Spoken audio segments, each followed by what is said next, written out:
आपली अपेक्षा शेखरजी ही आहे की प्रत्येक आपली गोशाळा हे एक असं केंद्र झालं पाहिजे, गोशक्तीचं केंद्र, की ज्या माध्यमातनं केवळ गायींचं संवर्धन संरक्षण नाही तर तिथे अनुसंधान झालं पाहिजे, तिथे प्रॉडक्ट रेंज तयार झाली पाहिजे. तुम्ही गो10 सुरू केलेलं आहे, या गो10च्या माध्यमातनं त्या ठिकाणी त्याचं नीट ब्रँडिंग झालं पाहिजे.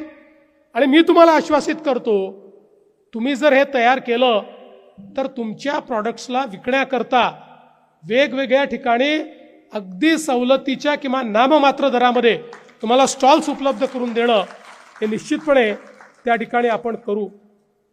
आज खरं तर मला या गोष्टीचा आनंद आहे की आपण खूप मोठ्या प्रमाणात या संपूर्ण महाराष्ट्रामध्ये जागृती करतात. आमचा जो शेतकरी आहे, या शेतकऱ्यांसमोर अनेक संकट आहेत. अल निनोसारखं संकट आपल्या समोर आहे.